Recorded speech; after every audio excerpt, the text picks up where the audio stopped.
Então tá. Boa noite, pessoal. Boa noite. Mais uma aulinha de compiladores. Eu já nem sei qual aula é. Acho que é a 7 ou a 8, né? Ou já passamos disso.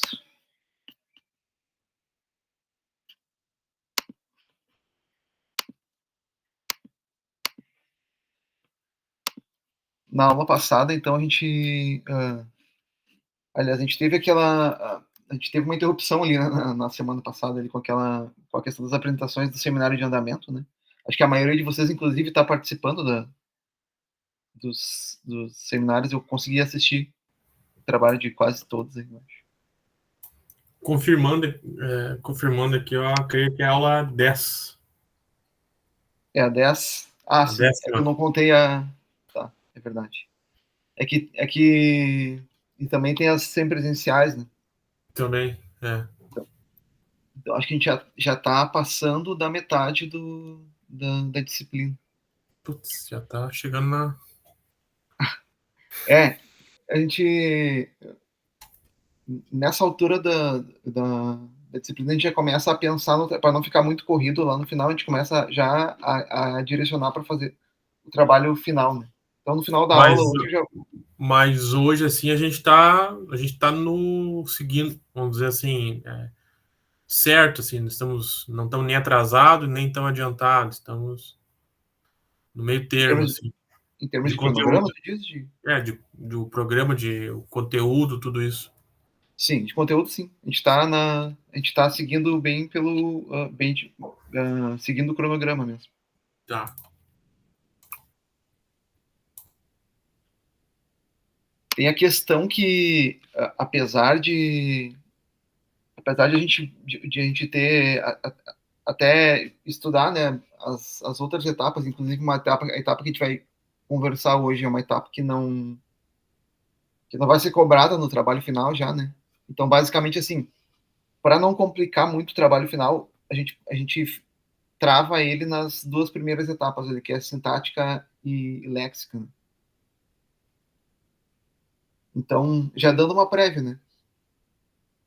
O trabalho final da disciplina, ele vai ser fazer uma implementação utilizando uma ferramenta, né, uma ferramenta de mercado mesmo para geração de analisadores.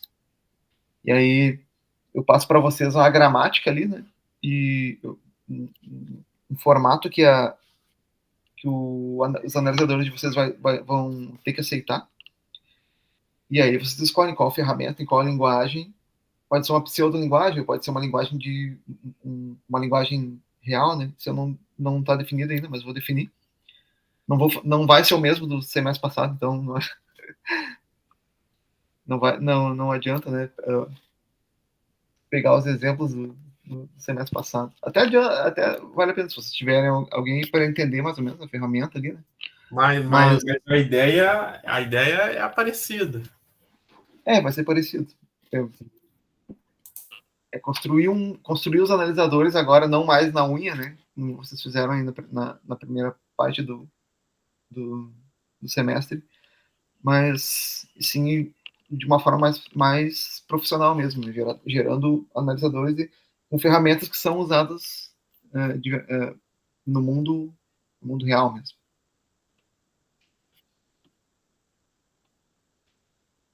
Mas antes disso, o André, tu ia mostrar o teu trabalho, né?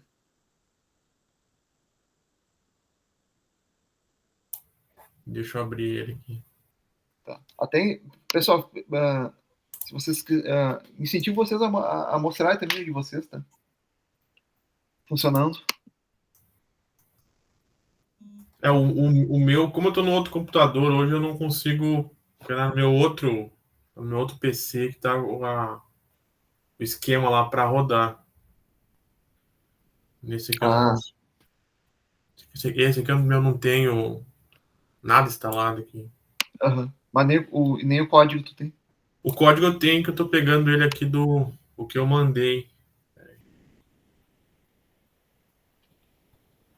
Compartilhar.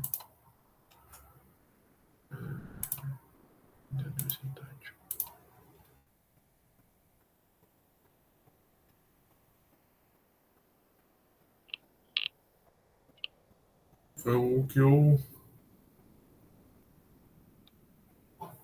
Não sei se dá pra ver aí. Ah, tá abrindo direto pelo aula mesmo. Isso.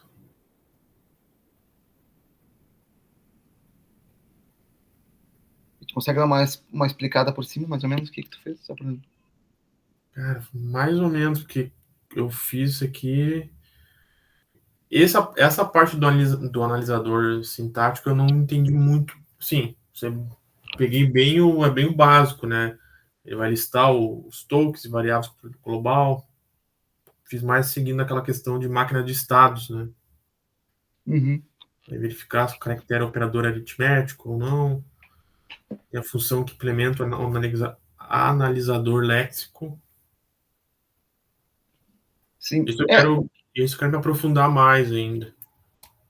Nessa etapa aqui, basicamente, o que a gente ia fazer, o que a gente queria que fosse feito, né? É que vocês fizessem uso do analisador léxico pelo analisador sintático. Então, essa implementação ela é até mais simples, né? Porque na primeira tem toda a parte de verificação, de geração de tokens ali a partir do que é lido, né? Uhum. E aí o sintático, a partir da gramática, né? Então ele tem aquela questão posicional, onde tu constrói ali uma árvore de derivação, e tu garante as posições de cada elemento dentro de uma determinada sintaxe, né? E Uhum. aí ali, e aí para exemplificar ali, né, no trabalho, eu pedi uma linha de atribuição, né?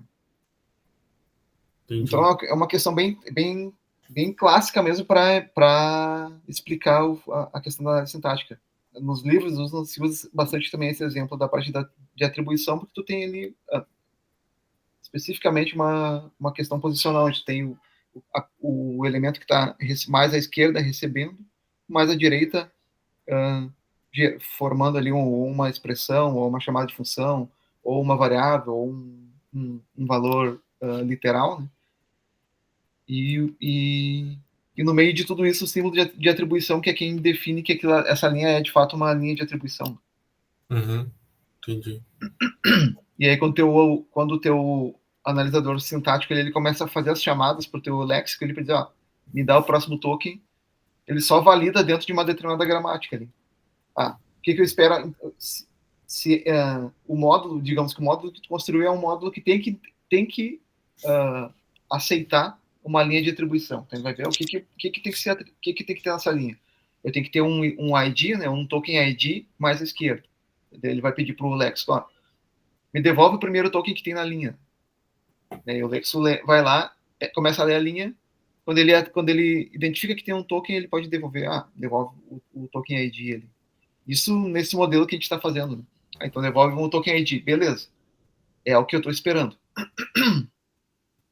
Pode ter um conjunto de funções que chama. O que eu quero ler agora é valida se é um token ID. Depois, beleza, validou, então faz a próxima leitura. Agora o próximo token que vai vir é um token de atribuição. Então, a chamada poderia ser uma chamada de função que valida especificamente se é um token de atribuição. Entendi. E aí por diante. Então, essa parte a parte de se tu construir modularizar ali em pequenas partes que devem reconhecer as diferentes sintaxes da linguagem, né? Poderia ser até uma chamada procedural, ali, um conjunto de chamadas, ó, tem que executar essa sequência aqui, né? e ao final não pode dar nenhum erro. E aí se não ocorrer nenhum erro, se ele for validando todos os tokens que estão na posição certa, valida a sintaxe dessa linha. Entendi. E daí depois naquela outra atividade lá, a outra entrega, me bati um pouco no início, mas depois eu peguei bem a... Das expressões regulares ali. Isso. Sim. Aquela era até mais.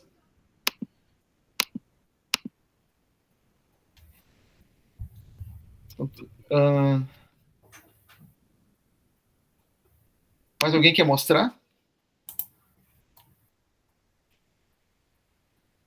querer é uma palavra muito forte, né?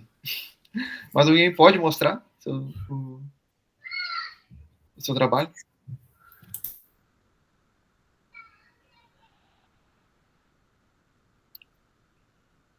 Na edição anterior, o pessoal era mais mostradinho, né? Gostava de mostrar as implementações.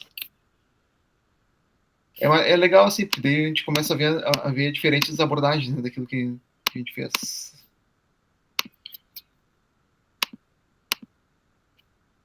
Eu posso apresentar, só não lembro muito bem que já faz tempo que foi feito. Mostra, Felipe. Vamos. Deixa eu abrir aqui só.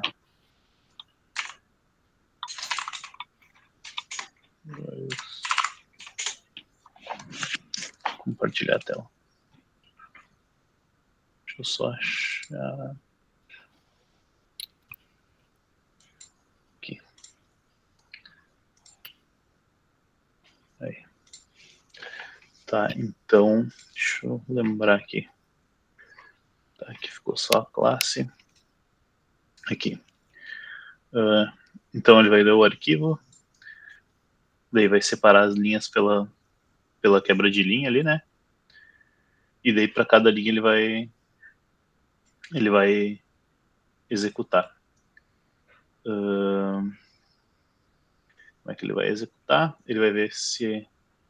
Primeiro ele vai remover alguns espaços da linha, né? E se a linha estiver vazia, então ele só retorna para evitar muito processamento sem uma linha vazia, né? Uhum. E aqui eu vou instanciar minha classe de Lexer, passando a linha vazia. Então, basicamente só estou criando o conteúdo aqui, né, no meu constructor.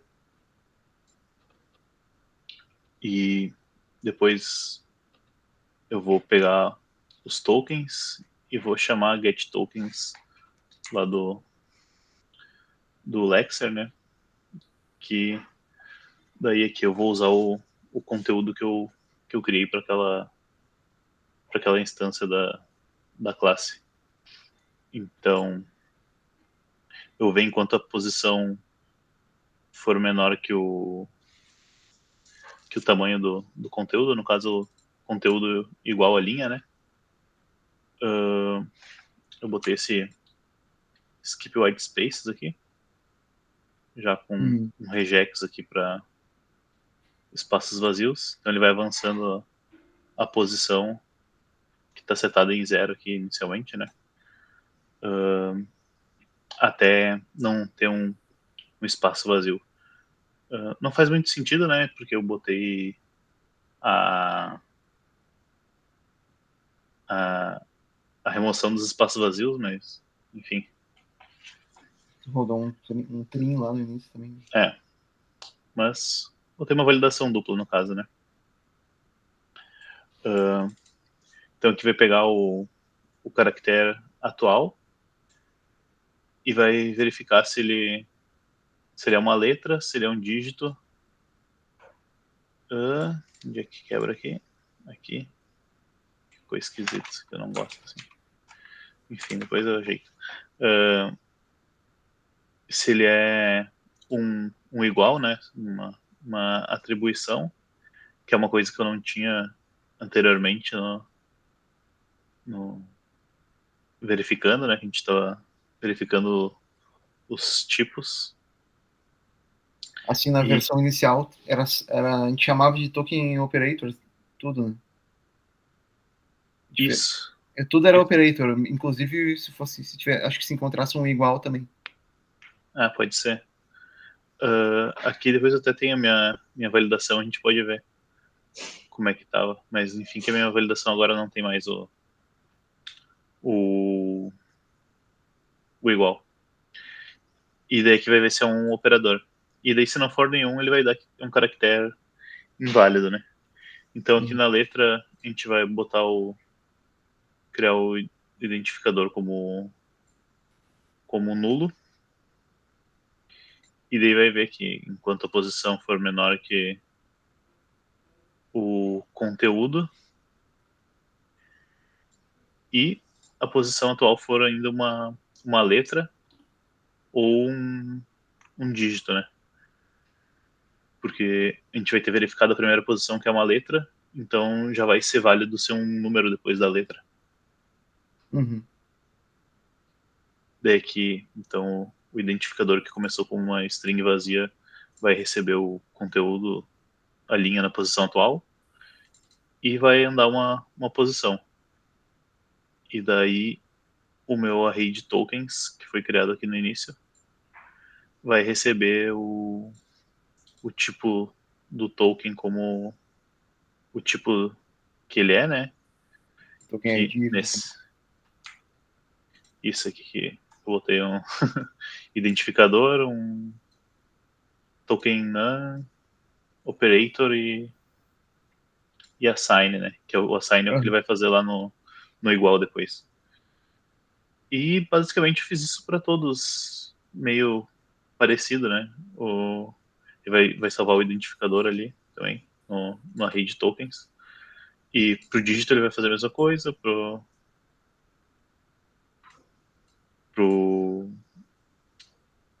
assign ele vai fazer a mesma coisa, e pros outros operadores também. E Sim. vai retornar os tokens que ele pegou ali. Aí depois ele vai vir aqui, vai dar um parse nos tokens, né, onde ele espera um token e uma string, e espera retornar um booleano, então ele vai pegar começar da posição 0 de novo,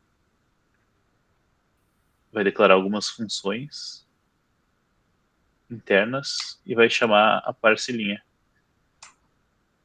E daí vai chamar a parse expressão, que vai chamar a parse termo, e daí vai fazer uma verificação aqui se é um identificador ou um número. Ele vai retornar para anterior que chamou ele, então da pilha vai vir para cá, né? Que daí o segundo pode ser um operador. Eu não lembro bem a ordem da execução disso, mas enfim, quem chamou foi esse cara aqui, daí ele vai voltar aqui, vai ver a posição e o tamanho. Se a posição for maior que o tamanho, vai disparar um erro. Botei alguns erros aqui, né? Tipo fim de linha. Acho que eu vou executar para ver certinho. Eu nem lembro quando é que a gente entregou, mas eu realmente não lembro mais 100% Acho que foi no do final. código. E até até semana passada, final da semana passada. Dá um node parser aqui, vamos ver se vai.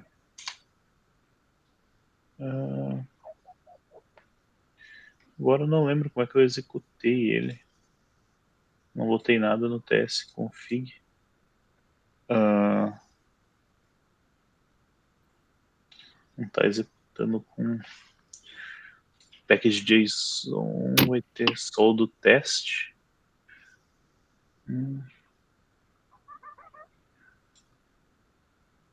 Devia dar um node parser.ts.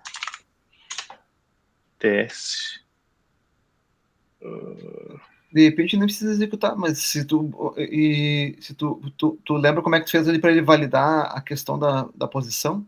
É na sequência de chamada mesmo, se tu mostrar ali, tipo, quando ele chama o get token ali, né? Acho que tem uma função que é get next token.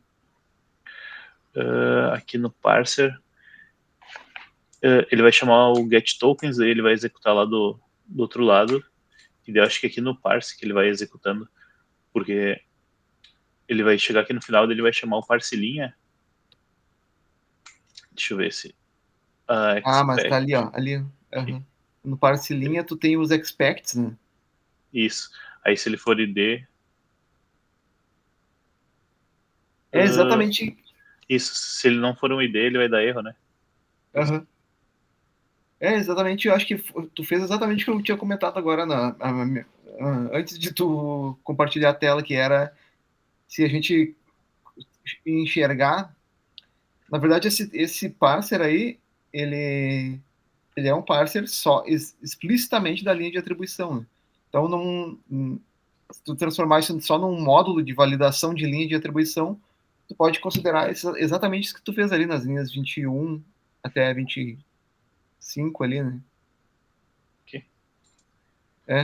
Onde tu precisa, o que tu precisa à esquerda precisa receber um ID, depois precisa receber um símbolo de atribuição e por fim uma expressão. E aí a expressão é o que tu define ali nas outras linhas, né? Uma expressão pode ser ou um único termo, pode ser ou um Sim. literal, ou pode daí ser uma aqui, composição, né? daqui chama stack de funções, né? Que ele vai empilhando aqui, vai chamar esse cara, que vai chamar esse cara. Isso. E daí vai fazendo o parse. Tu usou a nomenclatura aquela nomenclatura que a gente usou, acho que até na notação BNF para representar a linha de atribuição. Sim.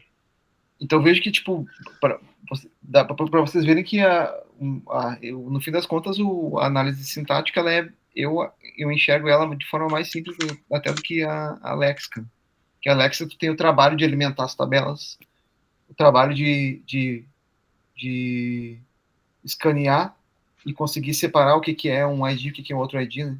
E aí, na sintática, se tu já tem essa estrutura, que é exatamente o que tu colocou ali, eu espero um ID, depois eu espero um assign, e depois eu espero uma expressão. Né?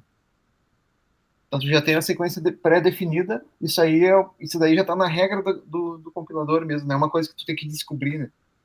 Então, tu já tem essa sintaxe definida, é mais fácil de tu fazer essa verificação. Sim. Achei que no minhas anotações. Boa. Só porque eu disse que tinha achado, agora não vai. Deixa eu ver que comando que eu falei. npx.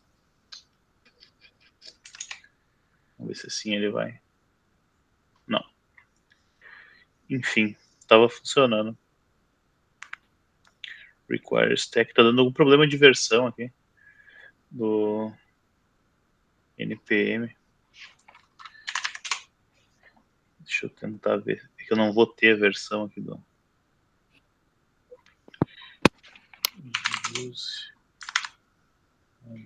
Vamos ver. É TypeScript isso, né? Uhum. Trabalha com isso? Eu tô usando bastante no TCC, daí já tá na prática, né?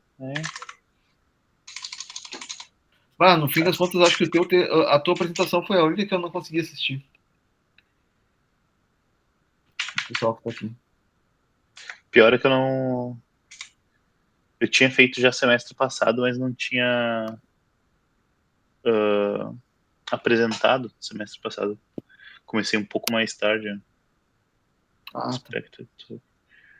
Cara, eu nem sei o que é isso que ele tá incomodando de cache, coisa arada. Mas. Instalei um negócio que não descomentei as outras. Mas. Não sei. Queria executar aqui, tinha ficado bem legal, tinha botado uns emojizinhos ali dizendo a linha e tal. Uhum. Se eu descobrir até o final da aula, eu. O que ele tá te dizendo ali? Que tu tem. Tá um pouquinho pequeno pra mim, não consigo ver, mas ele tá apontando ali que tu tem um.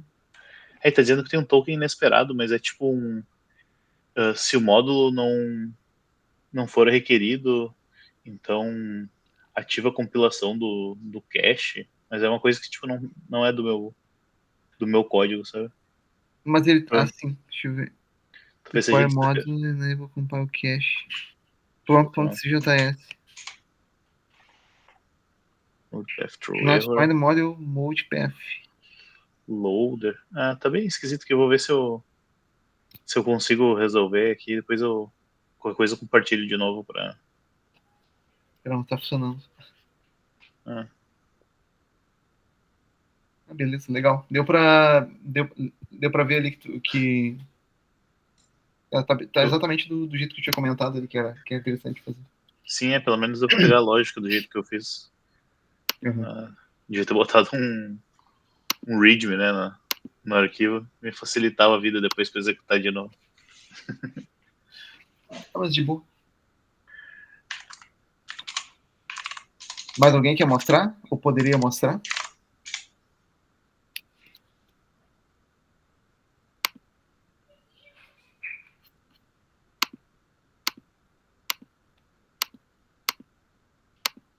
Não?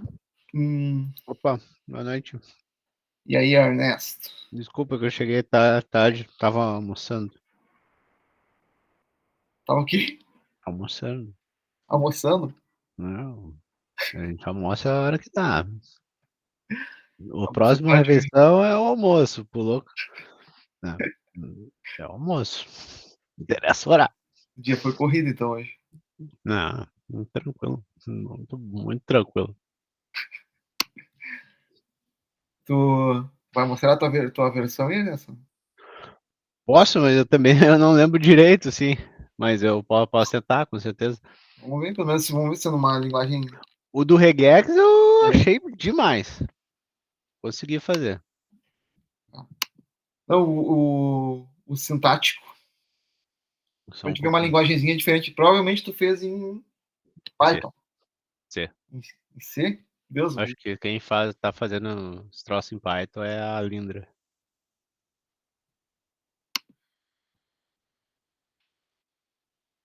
mostra. Só um minutinho. É que eu tive que sair, eu tava no Ubuntu aqui, daí eu vim pro Windows. Só orgulho. Linux e C. Eu não tô conseguindo fazer funcionar o C direitinho no Ubuntu. Não sei o que tá acontecendo. O C? Eu não consigo, não vai?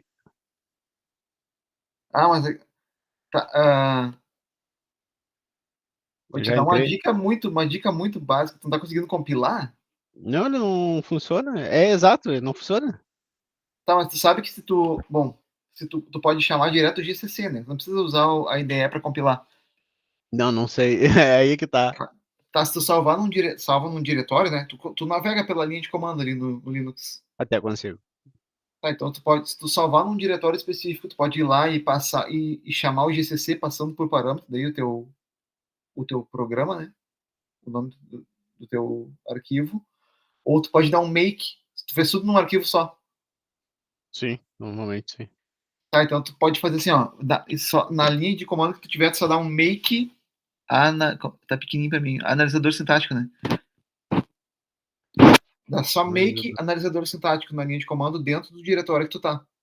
E aí ele vai gerar o binário automaticamente. Por baixo dos panos ele chama o GCC, passando uma flagzinha ali, e daí ele vai gerar um binário com o mesmo nome do .c, o .cpp. Por isso que é bom vir ignorante pra aula. Assim, tu sempre sempre sai da aula sabendo a mesma coisa. Só antes da gente começar o próximo, eu posso apresentar o meu de novo? Vai. Agora eu Peraí. descobri o tamanho da minha burrice aqui. Mostra aí, Felipe. Ah, pelo amor de Deus, cara. Isso que fiz força pra ser boa. Eu tava chamando dentro da pasta source, mas não tem pasta source, né? Eu não ia achar o arquivo nunca. Ah. Mas enfim. Ele pega a primeira linha ali e diz que é válida, né? Ele analisou o token aqui, daí, mesma coisa que a gente tinha comentado, né? Ele viu que tinha o identificador e o... Como é que a gente chamou aqui? O assign, né? E daí outro identificador, um operador e um número. E daí ele vai validando as outras linhas. Daí aqui eu botei uma validaçãozinha, tipo, ó, esperando um ID ou número, mas encontrado o fim da linha, porque terminou com multiplicação, né? Então ele achou o identificador, o assign, pegou um número, operador e aqui deveria ter mais alguma coisa para não dar erro, né? Aham. Encerrou no operador. Daí aqui deu mais ou menos a mesma coisa nos três, né? Todos esperavam um ID, o número e acabou, nesse caso aqui também, num operador, mas sem ter o identificador antes. Esse aqui acabou no assign, então ele também esperava um ID ou um número. Uhum. E aqui eu só chamei um ID e ele esperava o assign, né? Ele também disparou um erro, mas Sim. daí aqui já retornou que esperava o assign, não um ID o número. É legal que tu viu que tu já botou até o erro de compilação, né? Tipo, por ver, tu tá fazendo o que um compilador real foi erro na linha X, esperei, e tu percebeu que tu Foi tava essa a ideia. tu gerou o mesmo erro que tu tava tendo para tentar executar o teu código aí, né? Que ele tava dizendo que tinha um operador não esperado e um token não esperado em algum lugar ali, né? Agora tu já sabe o que tá acontecendo Ó, nos planos. agora quando eu pegar alguma coisa que não tem o debug muito bom, eu já posso até reclamar com propriedade, né? Se o meu dava a linha. Uhum. Mas o TypeScript ele é interpretado também, né? Mas assim, tem um. Sim, eu preferi botar ele ali, que daí se. Na verdade, eu preferi botar ele pra seguir usando, né? No Sim, já que tu fluxo que eu já tava. estava usando. Mas para projeto pequeno, assim, não vale muito a pena. É muito esforço para subir. É muito esforço para uma coisa que tu não vai te perder, né? Eu não vou me perder no tipo num projeto que tem 5 funções e 2 arquivos. Sim, Agora, sim. quando começa a escalar, aí começa a ser mais útil, né? Uhum. Ele diz o que ele espera de retorno, o que ele espera de função. Se tu não passar o tipo certo no, na ideia mesmo, ele já começa a reclamar, então vai facilitando. Tu já usou o WebAssembly? Não, só assembly mesmo. Ah, aí sim. É que acho que tem. WebAssembly acho que tá no mesmo patamar. Não no mesmo patamar, mas ela tá assim na trend dessas linguagens. Ah, eu Fazer alguma não. coisa parecida. Eu não sei bem qual que é a aplicação principal do TypeScript, né? Mas ele Uhum. também é o WebAssembly para te criar aplicações web, interagir com back-end, né? Fazer a Legal, tua vou dar uma. programática de Eu vou, front. até vou dar uma lida, assim, eu trabalho mais com essa parte web, né? Uhum. E o WebAssembly deve ser bem performático, né?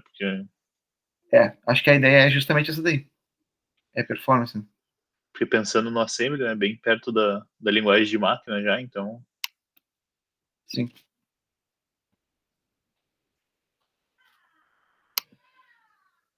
Bora lá, Ernesto, mostrar. Show, então. Legal, Felipe, ver o teu funcionando aí.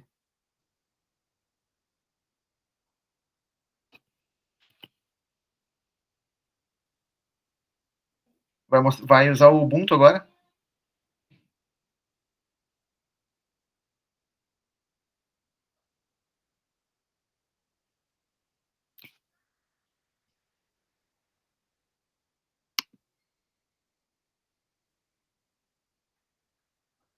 Ainda não. Não tô bem ligado no Ubuntu, mas tá indo. Teve que apelar pro Windows. Me chamou de apelão, assim, na gravação ainda. Vou Vitor, cortar essa você? parte.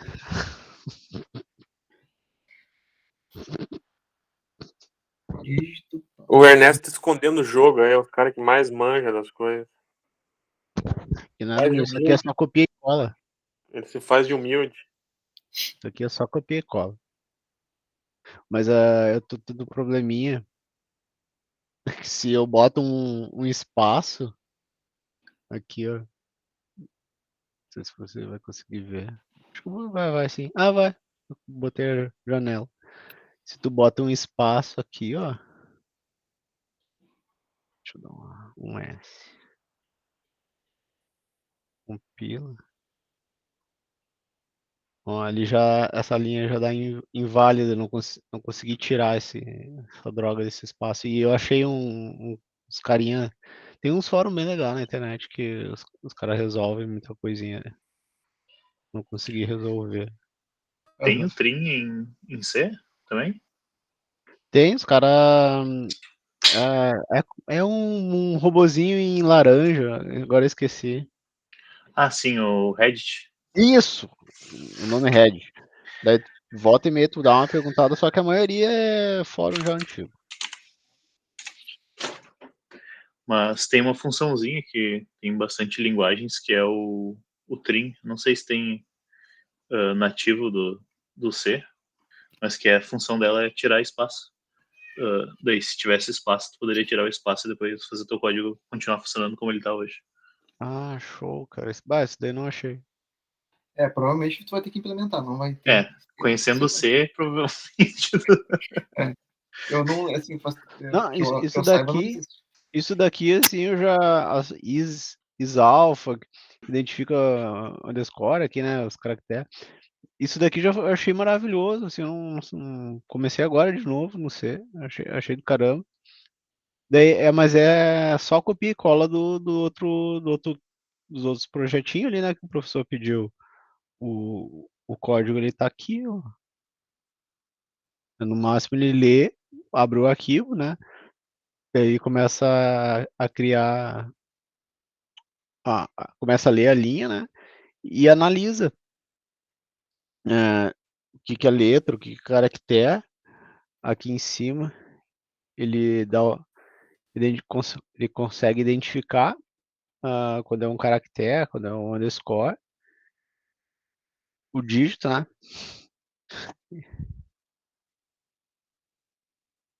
E aqui, o que faz isso daqui? Isso daqui é do toque, quando eu retornava inválido. Quando o toque começava tipo isso daqui. Quando começa assim, ou quando começa assim, né? O salário com é isso, né? E a tua chamada ali, o Aí, cara que tá ó. chamando ali, Isso mesmo. tirou o Oi? espacinho, tirou o espaço que você tinha colocado? Daí eu tirei isso daí, ó, tirei todos os espaços aqui, né? Esse é o arquivo, ó, é o teste do bloco de notas, para mostrar que eu não tô roubando. É o mesmo arquivo. Peraí, vou fechar ele. Teste, ó. Tá o 1 ali. Ele tá abrindo. Aqui, ó. Esse é o arquivo. O que eu gostei, tirando o corpo fora, assim, desse daqui. O que eu gostei foi do regex. Depois eu revi a aula, professor.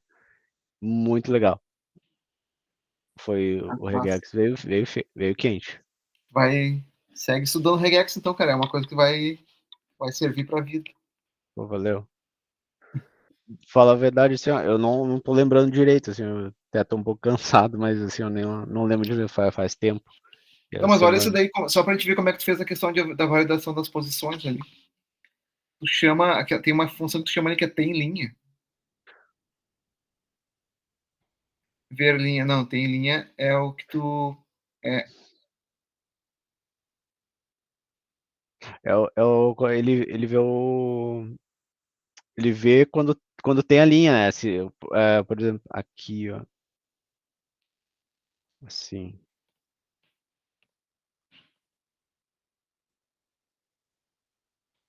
Ó, daí ele dá uma. Isso daqui também é outra coisa, ele identifica uma linha como ela existe, sabe? Não ficou legal o código. E claro, ele diz que a linha é inválida, mas ele devia pular. Por isso que sim, eu mas botei tem linha. É bobagem. Nem tem aqui decide se é válida ou inválida ali. É a ver linha, na verdade, então. Isso, ver a linha. É a ver linha.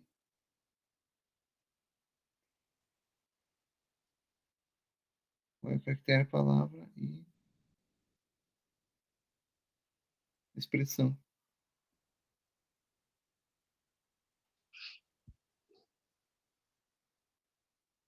Mas é que tu faz um while, quando tu faz a leitura ali, depois tu cai num while, enquanto não terminar de ler o que tu espera, tu não. Isso. Ficou bem ruim o código.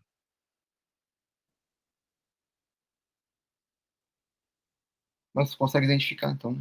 Ele funciona, mas eu não sei se ele tá funcionando corretamente, sabe? Porque de tanto copiar e colar e pedir, pedir ajuda para reformatar, eu não sei se ele tá fazendo. Mas ele identifica, os outros identificavam, assim, quando Tu executou ali, né? Ele... por exemplo, como eu mostrei, né, aqui, só que ele tem uns bugzinhos, né, dessa linha, aqui também essa linha é válida, né, isso daqui também, ó, ele buga, não responde corretamente, né? Sim. Dá Ah, para resolver, dá para aproveitar, eu acho, mas você vai ter que bater de novo em cima do código. essa atribuição de limpar, de fazer a limpeza do que não vai ser útil, né? Tipo as linhas em branco ali, né? Sim. Uma atribuição do scanner mesmo, né? Da análise léxica. Beleza? Mas beleza. Show.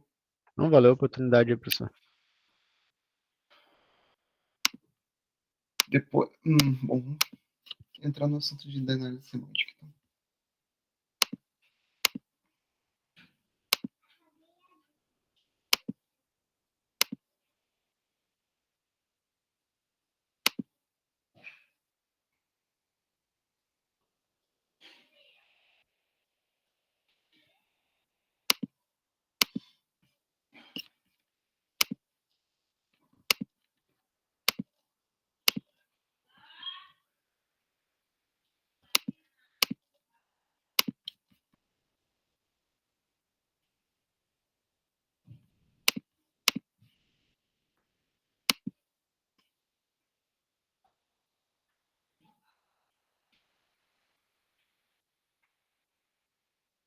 Tá aparecendo, né? Sim. Tá. Então agora a gente entra num novo assunto que é a análise semântica, né? Assim, cada um dos assuntos que a gente está entrando não está sendo, a gente não aprofunda ao máximo que poderia aprofundar, né? Lembro que na primeira aula, ali no início, eu tinha recomendado para vocês um livro que o nome do livro é Compiladores, né? Ferramentas Técnicas. Esse livro ele é mega técnico, assim, então ele entra muito mais na questão teórica de cada elemento, né? Nas regras matemáticas, ali, os modelos, e ele caminha por exemplo, uma coisa que a gente não fez aqui para ganhar tempo foi a questão de transformar linguagens que fossem ambíguas, né, em uma linguagem não ambígua. Então tu tem modelos, tem formas que tu aplica em cima de uma gramática, por exemplo, uma gramática que tu tem mais de um jeito de chegar a um resultado, para te conseguir desambiguar ela, e aí sim, a partir desse modelo desambiguado, tu conseguir gerar o analisador ali. Mas aí isso daí a gente não aborda aqui, senão a gente poderia fazer uma disciplina inteira em cima de uma única análise e ia ter assunto para isso. Então a gente já está indo para o terceiro. Vocês lembram que lá no início também apresentei para vocês um fluxograma, né? Onde tinha a sequência de análises ali do compilador, desde a leitura do código-fonte até a geração do código de máquina. E aí, o primeiro elemento era a análise léxica, que vocês ainda estão familiarizados, estão usando aí o analisadorzinho léxico de vocês que vocês fizeram. A segunda etapa era a análise sintática. E agora a gente entra na terceira etapa, que é a análise semântica. E é legal que a gente pode fazer quando a gente fala de linguagem e de interpretação, de sintaxe, de semântica, né, a gente pode falar tanto de linguagens para linguagem de programação, quanto para uma linguagem humana mesmo, né? Vocês conseguem definir o que é uma análise, aliás, qual é o significado de semântica, né?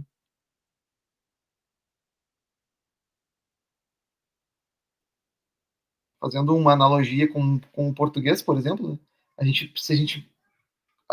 A sintaxe, ou melhor, o léxico no português, a gente pode dizer que é a formação das palavras. Né? Então, eu consigo dizer se uma palavra está corretamente escrita usando o analisador léxico. E aí a gente entra ali, bom, isso é uma palavra, ou é um verbo, ou é um substantivo, dependendo do contexto, né? E aí a gente pode até usar esse mesmo exemplo mais para frente. Então, a primeira etapa, fazendo um paralelo com o português, a primeira etapa ali, a parte de avaliação léxica de um texto, a gente pode dizer que é a avaliação do sentido, a corretude das palavras. Se a gente está falando da segunda etapa, que é uma análise sintática, a gente pode fazer um paralelo com o português dizendo o sentido de uma frase, né? E se vocês forem ver agora, esse trabalho que os guris mostraram aí, né? Todos eles a gente consegue ver que a gente garantia que a sequência das coisas estavam corretas, né? Então, se for ver uma formação de frase, pensando no mais básico, ali a gente tem, sei lá, um sujeito e um predicado na frase, né? A gente pode ter, sei lá, bom, eu uso esse exemplo bem tosquinho, né? Que eu posso dizer, bom, usando uma frase, eu comi uma laranja doce. Beleza, eu tenho o verbo, eu tenho o sujeito, eu tenho o verbo, tenho um substantivo, tenho um adjetivo. Mas eu posso, se eu posso seguir essa mesma sequência e colocar palavras que não fariam sentido. Né? Então, sei lá, posso dizer ao invés de eu comi, eu posso dizer que eu corri uma laranja doce. Né? Ou ainda, se eu quiser dizer, usar o termo, o substantivo ali, né, laranja, comparando com que laranja também é uma, eu poderia dizer, eu comi um azul doce. Um troço nada a ver, né?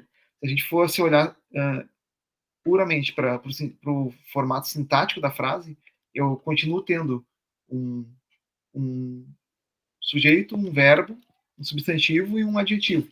Só que não faz o menor sentido isso que eu falei. Né? E quem faz essa análise, essa avaliação de sentido das coisas é o semântico. Então, às vezes não precisa ter essa tosqueira toda, né? Aqui eu estou forçando, claro, dando um exemplo bem forçado de um erro, uma incorretude semântica na frase, mas às vezes a gente pode ver coisas mais discretas e que eventualmente podem até passar no compilador. E aí que entram os bugs, né? Um bug, muito provavelmente, vai ser um erro semântico, né? Porque senão o teu código não ia estar nem executando. Se tivesse um erro sintático ou um erro léxico, não ia estar compilando, tu não ia estar gerando teu binário. Mas, sei lá, eu tenho um erro,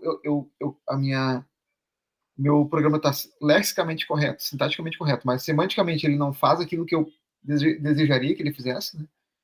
Então eu posso estar fazendo ele gerar um sentido diferente do sentido que eu queria dar para o meu código. Esse é um modo mais simples, né? A gente enxergar a análise semântica, né? É um sentido errado daquilo que eu quero que meu programa tenha.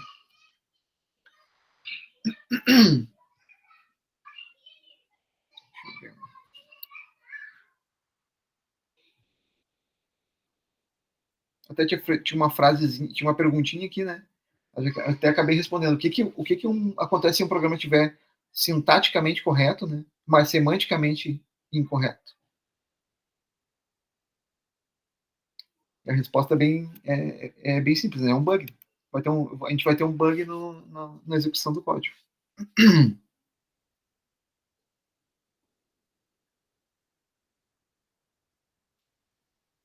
Então, é a etapa do compilador responsável por verificar o significado das estruturas. A gente já validou tokens, já validou estrutura, agora a gente valida significado. E aí, a parte mais nobre da análise semântica é justamente fazer essa detecção de tipagem, de variáveis não declaradas, de escopo.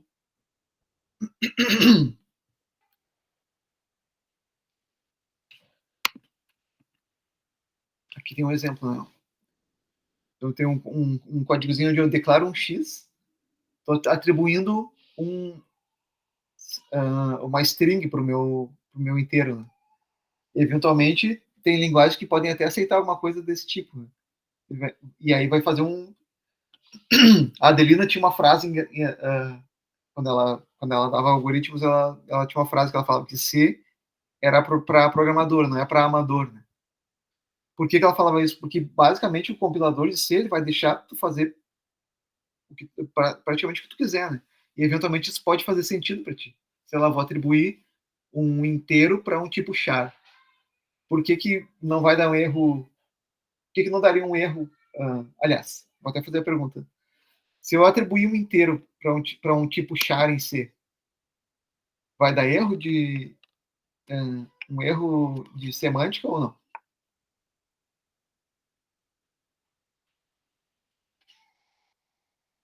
Ou melhor, um erro sintático ou não?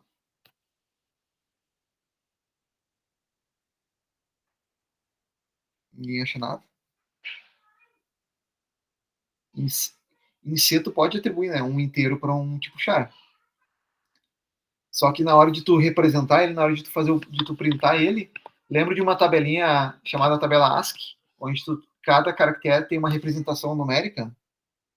Então, se tu atribuir um valor inteiro para um tipo char, na hora que tu printar, ele vai tentar buscar da tabela ASCII o caractere que é representado por aquele valor numérico.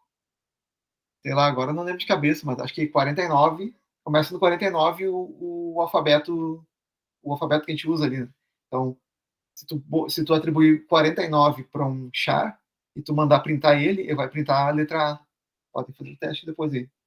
O Ernesto, que está programando em C, pode fazer o teste também.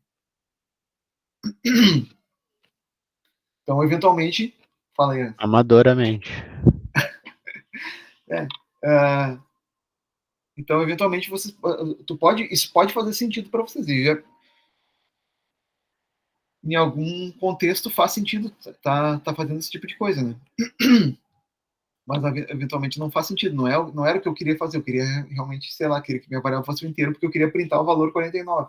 Então foi um erro de programação. Ele não vai aparecer na análise sintática, ela vai deixar passar. O compilador do C deixa passar. Né? Outros compiladores talvez não deixem passar. Né? Se a gente for olhar para linguagens que não são fortemente tipadas, né? Um exemplo do Python, se tu pega, se eu não preciso explicitamente declarar que esse cara, se eu estou atribuindo um valor texto para ele, uma string para ele vai virar uma string. Né? Se eu estou atribuindo um valor inteiro, ele vai virar um inteiro. Então ele tem essa inferência de tipos em tempo de execução. É uma coisa de linguagens, geralmente de linguagens interpretadas, né?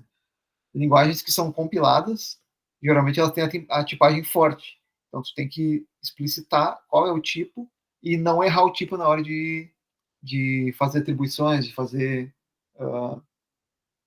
executar expressões, né? O JavaScript tem umas coisas engraçadas também. Né? Tipo, se tu... agora não vou lembrar de cabeça, mas tipo, se tu atribuir botar 11 string mais 1, no JavaScript ele vai te dar 111. Se tu fizer 11 menos 1, ele vai te dar 10. Tem umas não sei se vocês já viram esses testes de JavaScript. Assim. É bem bizonho.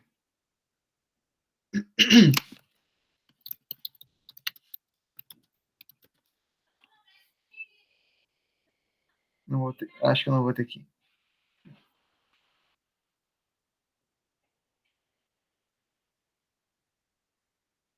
Por isso que acho que eu estava vendo no exemplo do André, não, do André não, do Felipe, que estava usando o TypeScript, tu tem o igual, igual, igual, né? E aí, quando tu faz o igual, igual, igual, ele olha também o tipo. Sim, dá pra comparar, sei lá, 10 escrito de string com um de número e vai dar um resultado diferente, né, com dois iguais só. Com dois iguais, né? Isso. Então tu tem símbolos de comparação diferentes ali, e aí tu consegue chegar num valor mais preciso. Se tu usar dois iguais só, então tu pode... Ou se tu executar uma operação matemática... Aqui, tá? Vou compartilhar essa telinha. Eu tô compartilhando a janela ou... Aqui, ó. Tá dando para ver. No em JavaScript. Ó. No JavaScript. Aqui tem uma explicação, né? Não vamos entrar nisso porque não é o tópico agora. Mas no JavaScript, se tu pegar o 11 string e somar 1, vai dar 111. Mas se tu fizer 11 string menos 1, vai ser 10.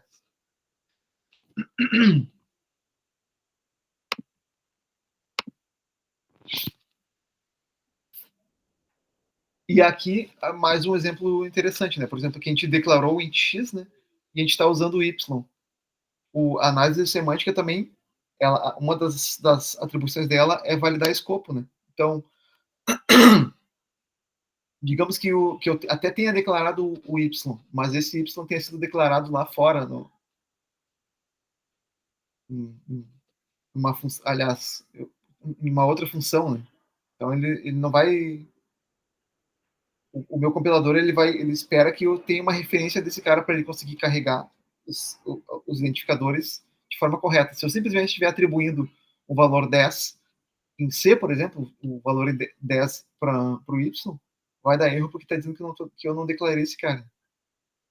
Em Go, se eu quiser atribuir uma variável que não existe, né, declarar com atribuição, sem colocar a tipagem, né, declaração, eu posso usar o símbolo tipo do Pascal, que é 2 pontos igual. E aí ele faz essa inferência de criar o tipo ali, né? É uma declaração com inicialização. Fiz o teste aqui do JavaScript. E aconteceu? Aconteceu. Vou mandar um printzinho aí. Não sei se vai a imagem no chat. Não, acho que não. Essa daí é uma bizarrice do JavaScript. Tu fez no TypeScript ou fez no Java? Não, fiz no JavaScript. Se quiser, depois posso mostrar aqui. Achei que tinha testado o TypeScript. Acho que o TypeScript já não é assim. O TypeScript provavelmente ele ia dar algum erro de tipagem. Não sei, porque é comparação, né? Vou tentar fazer aqui, peraí. Depois eu digo o que aconteceu. Aqui também, ó, mais um erro semântico seria aqui um erro que é justamente o assunto que a gente está falando do JavaScript ali, né? Aqui eu estou somando um booleano com um inteiro, né? E aqui é uma declaração inicializando a variável com um float. Então aqui é uma miscelânea de tipos, né? Então, a atribuição uma das atribuições é o que a gente está comentando agora, de fazer a verificação de tipos. Eu confirmo que os tipos são compatíveis com as operações realizadas. Então, ao invés de... Se o JavaScript tivesse isso, né, ao invés de ficar devolvendo valores sem consistência ali, né, ele poderia verificar e dizer, não, tu está somando uma string com um inteiro, decide o que tu quer, né? Ou tu quer apendar uma string ou tu quer fazer uma soma aritmética. As duas coisas não... juntar os dois tipos não faz sentido. A tipagem forte, né, é o que a gente estava comentando antes, tipo, no C ou em outra linguagem onde tem tipagem forte, nunca vai ter esse problema. Já em linguagem onde a gente tem inferência de tipos, até acho que é o caso do JavaScript, a gente vai eventualmente cair nessas pegadinhas, nas armadilhas. No TypeScript, que o editor reclama já de código, que a comparação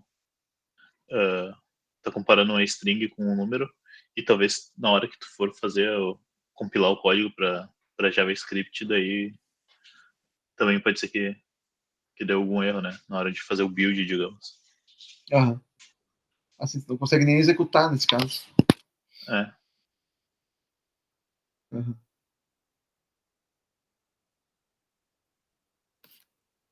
Uma coisa interessante também é e aí a gente tem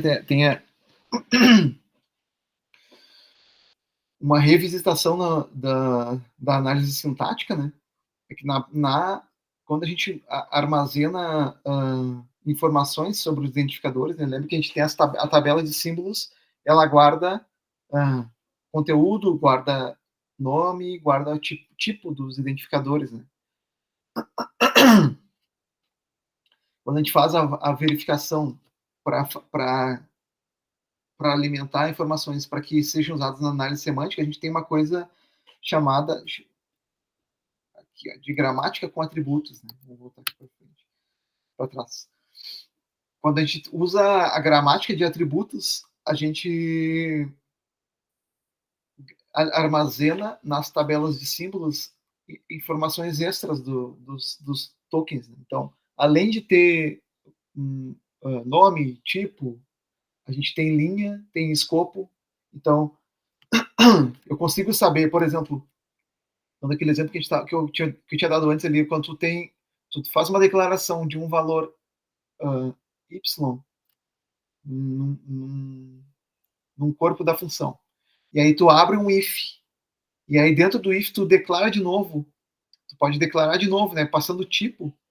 E aí se tu quiser ler o valor tu declara a variável no corpo da função. Depois dentro de um condicional tu declara de novo usando o tipo ali, né? Int y recebe 10. Se tu olhar o conteúdo ou se tu atribuir um valor para esse y, tu vai estar atribuindo para o endereço de memória que foi inicializado naquele escopo, no escopo dentro do condicional. Então, quando a função, quando encerra a execução do condicional e volta para a execução da função, ali para o corpo da função, o valor de y vai estar inalterado, porque tu não os olhos do programador, né, ele está olhando para ele é y, as duas coisas, mas para os olhos do computador ou da máquina que está executando, o endereço de memória que ela carregou é um endereço diferente. Ela não enxerga y, ela enxerga um endereço em hexadecimal onde ela guardou um valor. E quando tu está olhando de novo, ela está apontando para outro endereço para outro endereço que não tem nada a ver com aquele que tu usou ali, né, dentro do teu condicional. Uma vez eu fiz uma prova de C que tinha uma pegadinha que era tinha a questão com o uso contíguo de memória ali. Então, tinha um teste ali que printava um conteúdo, atribuía um valor para uma variável, e depois, quando saía daquele escopo de execução, ele já dava um flush, e daí continuava executando, reaproveitaria aquele endereço de memória para uma próxima atribuição. Ele atribuía uma variável, declarava uma variável e não atribuía nada para ela. E aí printava o conteúdo e vinha um conteúdo que tinha sido executado antes atribuído para uma outra variável. Né? Uma prova de C no papel para isso, para entrar na CWI. E aí a pegadinha era que não tinha sido inicializada a variável, então ele estava, como o C faz esses aproveitamentos aí de endereço de memória, ele estava printando o valor que tinha sido atribuído antes. Tinha lixo, não tinha nem lixo, tinha um valor que já tinha atribuído no próprio programa. Essa prova de C foi casca.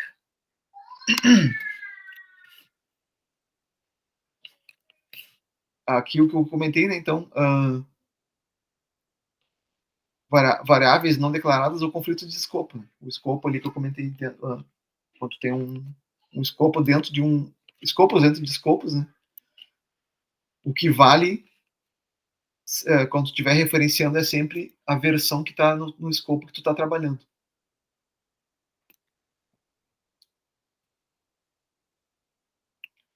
Tem uma outra pegadinha clássica do JavaScript que é usar o self, né? Essa daí eu não vou lembrar direito, mas é quando tu chama uma função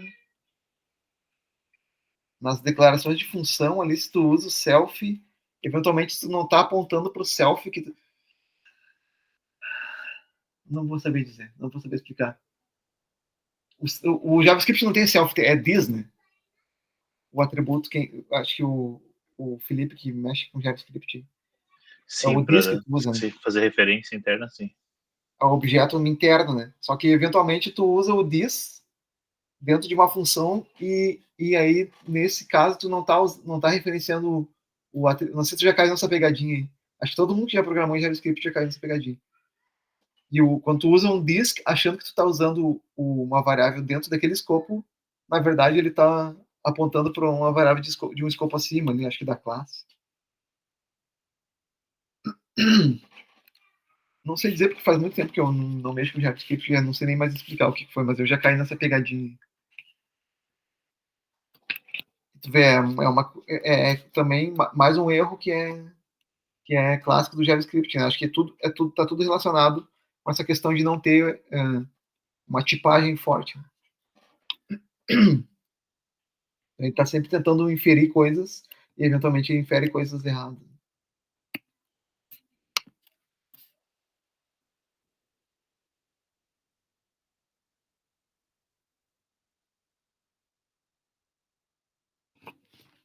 Escopo e ligação, então acho que os assuntos eles meio que se batem aqui, né?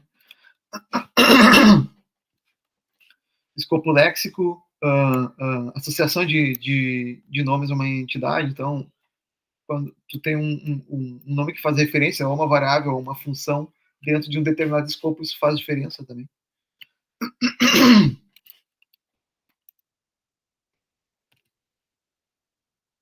Aqui o shadowing, né? É quando o escopo, um nome local oculta um nome global, né? Também é o que a gente estava comentando ali. Então, se eu repetir o nome dentro de um escopo, o que vale é o que está dentro do escopo. Quem verifica, eu estou falando esse monte de coisa, né? Mas no fim das contas, quem faz essa verificação é a análise semântica, né? Então, quando eu estou executando o meu compilador, para ele saber quem que ele tem que considerar, né? Aquele meu exemplo do Y, qual Y que ele tem que considerar, ele vai voltar lá na tabela de símbolos, vai olhar nos atributos ali, os atributos da gramática, né? E vai ver, não, esse Y aqui, que está na tabela, ele tem um ponto escopo que diz que é, sei lá, é um escopo do condicional, não é um escopo da função. Então, nesse caso, o compilador vai saber que ele tem que apontar para um endereço X e não para o endereço Y.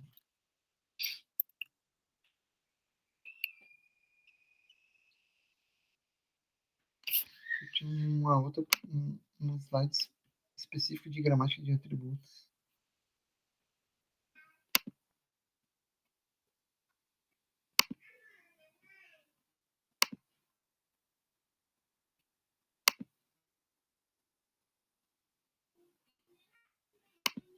Acho que esse aqui. Vou botar esse cara aqui para mim.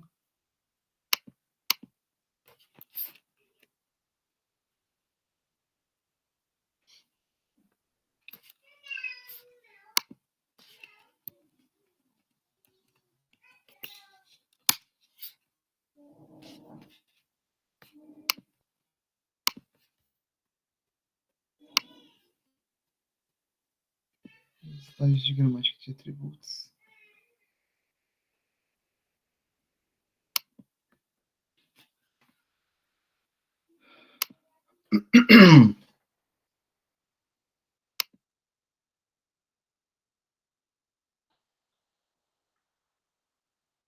Então, é aquele ponto que eu estava comentando ali, né? Estou mostrando certo? Tá aqui. Tá o slide certo. É aquilo que eu comentei, as tabelas, eventualmente, elas são revisitadas pelas etapas do compilador, né? E aí ele vai realimentando as entradas nas tabelas com atributos diferentes. Então, na própria análise sintática, né, a motivação, a gramática de atributos, ela é essencial para a análise semântica do compilador, né? Porque senão o compilador não sabe dizer se o tipo, qual o tipo daquele valor que ele está trabalhando, né? Ou qual que é o escopo daquele valor. Ela permite associar atributos a símbolos e definir regras para computá-los. Então, a árvore sintática sozinha ela não representa o significado do programa. Isso que a gente estava vendo ali de validar essa linha sintática que a gente fez no último trabalho ali. Beleza, a gente estava de uma forma muito ampliada, né, olhando especificamente para um trecho ali onde a gente está fazendo somente uma atribuição de um valor para uma variável. Agora, qual que é essa variável? Né? Qual que é o tipo dessa variável? Qual é o escopo que ela está inserido? Então, a análise sintática, por si só, ela não é capaz de trazer esse sentido completo para o programa. Então, por isso que... E vocês lembram que lá no início eu falei também que a gente divide o compilador em etapas menores, em todas essas análises, né? Essa é a última das análises que a gente tem, para poder modularizar, né? Então,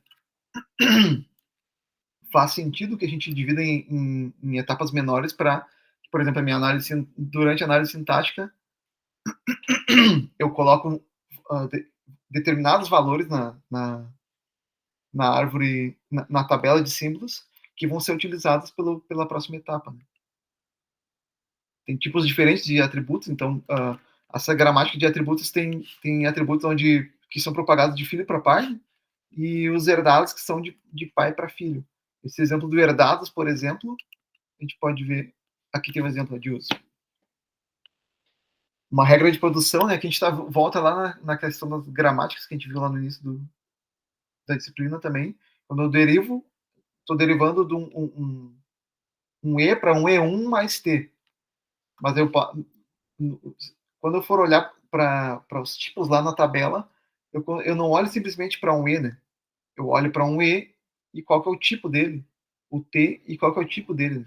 E aí, a exemplo disso, né, a gente teria um outro atributo, por exemplo, o E1 eu tenho o nome, eu tenho o tipo do E1, eu tenho o escopo do E1.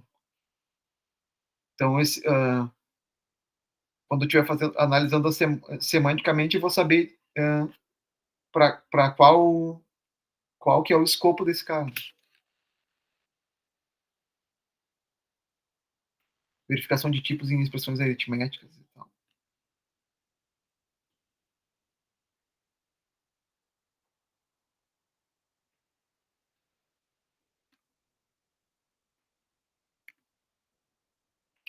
E aí, acho que aqui é a passagem de atributos na árvore. Né? Então, que eu comentei antes também, quem faz esse registro dos atributos é a análise sintática, né? E ela é utilizada na análise semântica. A ordem de avaliação deve respeitar dependências, né? Tem uma estrutura hierárquica volta naquele ponto ali dos atributos herdados, né? Então, se eu tenho por exemplo, se eu estou com um escopo de uma função, aí isso é usado explicitamente para fazer a definição de escopo, por exemplo, da variável. Né? Então, bom, eu estou herdando o escopo de um elemento que está acima do nó que eu estou na árvore sintática ali, né? A árvore sintática é, sei lá, declaração de função. E aí, dentro dessa função, todos os elementos que vão estar abaixo dessa função, eles já podem automaticamente, os seus atributos, ter os seus tokens na tabela, os seus símbolos na tabela, ter o atributo de escopo setado para o escopo da função que está sendo executada. Outras coisas não vão ser tão facilmente inferidas. Assim.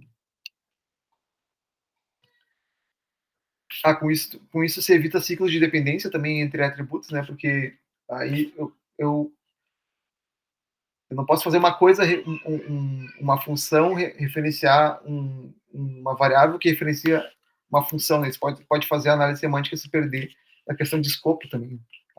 Não vai saber.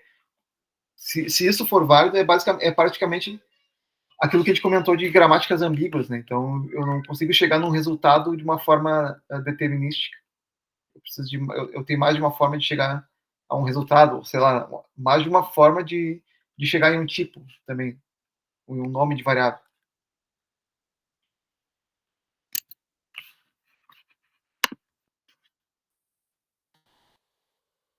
Gramática de atributos. Né?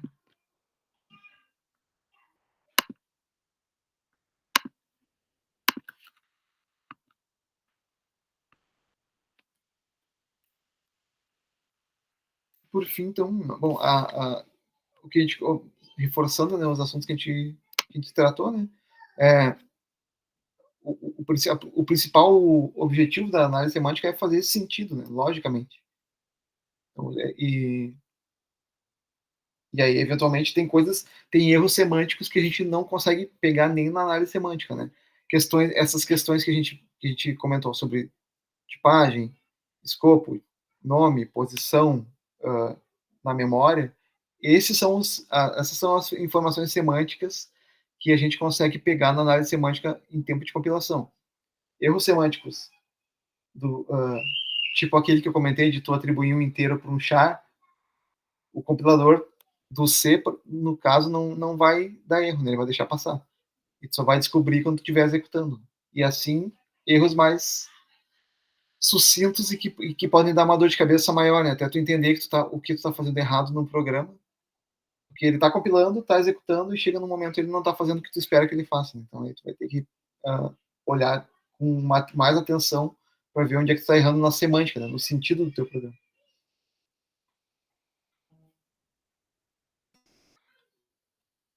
E aí, quando ele faz quando a análise semântica é executada, a gente faz uma cama para a próxima etapa, né, que é a geração de código intermediário.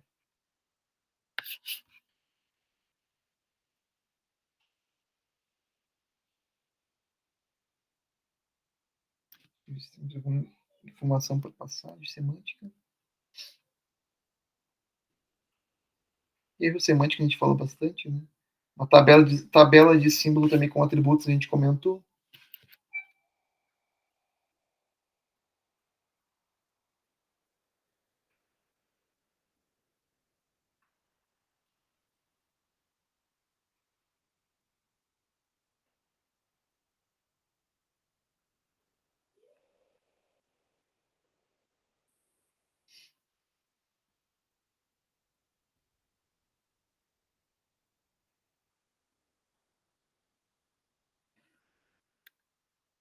Um exemplo interessante, só voltando ali aquele último item ali que quando a gente falou de tipos de atributos, né? Atributos sintéticos, um exemplo bom é justamente aquilo que o nosso exercício anterior ali, de fazer uma linha de atribuição. O atributo de tipo de uma variável que recebe, sei lá, uma soma de inteiro, e aí a gente pode até falar de uma linguagem que não é fortemente tipada, né? Ele vai herdar o tipo a partir da expressão que está sendo feita. Então, eu tenho uma A recebe 1 mais 1.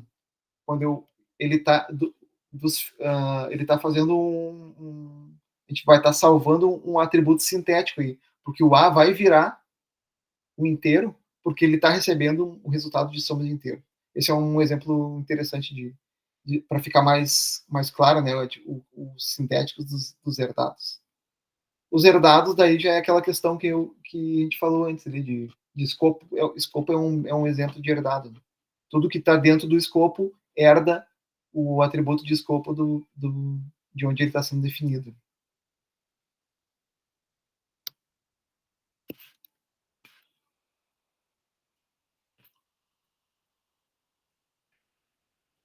Não vai ter trabalho de análise semântica, tá, pessoal? Mas aí, ao invés disso, o que eu vou fazer? Vou colocar lá no aula uma lista de ferramentas, e aí a gente já começa a se preparar para o trabalho, principal trabalho da disciplina ali. Vou passar uma lista de ferramentas de geração de analisadores, tá? Então, em várias linguagens ali, e aí até desafio vocês a trazer trazer ferramentas novas, ou e não só trazer, utilizarem ferramentas novas. Tem vários anos que o pessoal traz uma ferramenta e ela é incorporada na lista ali. Então, ao invés de a gente fazer um trabalho sobre semântica, eu vou deixar como responsabilidade de vocês na próxima aula terem definidos, estudarem uma das ferramentas de geração ali, e deixa eu ver o que mais que a gente pode fazer. Vocês querem fazer os trabalhos, o trabalho final em dupla ou individual?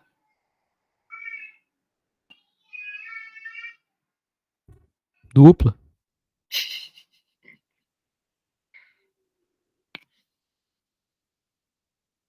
Dupla? Tá. Então eu vou deixar também como responsabilidade para a próxima aula. Então, definir uma linguagem. Definirem a linguagem que a ferramenta que vocês vão utilizar e para qual linguagem, né, vocês vão vão gerar os analisadores, e aí se preparem para trazer uma breve explicação, tá? Eu vou colocar lá isso também no exercício ali. Uma breve explicação da ferramenta que vocês vão escolher, tá? Para vocês realmente analisarem, não escolherem ao Léo ali. Então, analisarem a ferramenta, escolherem, sei lá, por afeição da linguagem que ela gera, e definirem as duplas, então, de vocês para o trabalho final ali. Acho que tá faltando alguém aqui? Tá, né?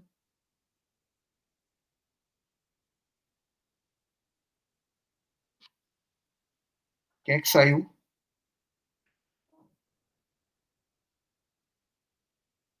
Ou tá certo? Eu saí, mas eu voltei, senhor. Ah. Tinha a impressão que eram 7 alunos. Senão, então vai dar certinho 3 duplas, né? Aí, então vocês definam as duplas que vão fazer o trabalho e a ferramenta. Beleza?